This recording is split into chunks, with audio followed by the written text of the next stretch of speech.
donc midi dans le labo à fabriquer des porte-clés.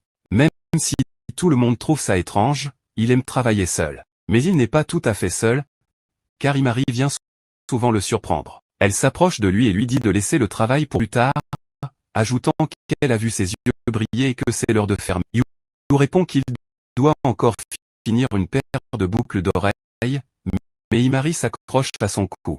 Il interprète cela comme « Tu devrais être reconnaissant que je te parle encore ». Il ne peut s'empêcher de se souvenir de leur première rencontre. Après le festival, Yu l'avait invité à manger un burger et lui avait demandé pourquoi elle l'avait aidé. Elle portait un nouveau collier que Yu avait conçu, et lui dit qu'elle voulait juste les vendre, mais qu'elle est prête à le soutenir pour qu'il puisse avoir sa propre boutique. Elle avoue qu'elle l'avait vu travailler sur ce collier et avait essayé de lui parler, mais qu'il l'avait ignoré. Elle mentionne aussi qu'elle l'a vu brosser des fleurs dans la cour, leur donner des noms, et pleurer lorsqu'il devait les couper. Au départ, elle voulait simplement acheter le collier, mais en le voyant galérer, elle a décidé de l'aider. Pour cela, elle a demandé une faveur à son frère, ce qui lui a coûté cher. Alors maintenant, Yu lui est redevable. Il accepte et lui demande comment elle veut qu'il la rembourse.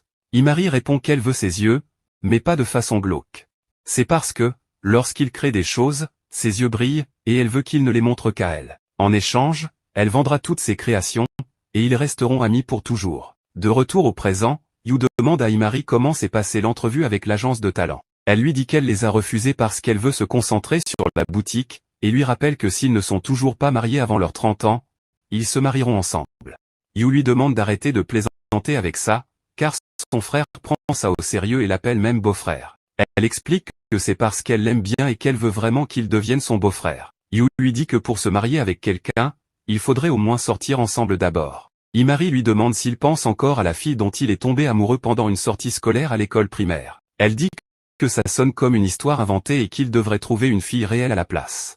Il répond que c'est parce qu'elle ne le laisse jamais tranquille à l'école, mais Imari rétorque « Alors pourquoi t'as déjà été avec d'autres filles ?» Yu suggère que ses ex-petits amis disent peut-être du mal de lui. Imari pense que c'est possible, car quand elle était avec eux, elle ne faisait que parler de Yu. En réalité, aucun des deux ne comprend vraiment comment fonctionne l'amour, et elle ne fait ça que par ennui. Yu lui demande si elle compte vraiment attendre qu'il ouvre sa boutique pour se marier avec lui. Elle répond que oui, ou peut-être qu'elle finira dans un mariage arrangé, car sa famille est noble et pourrait la marier à un vieux pervers. Yu se sent mal pour elle et promet de l'aider si jamais ça arrive. Mais Imari dit, sérieux, tu y as vraiment cru? Yu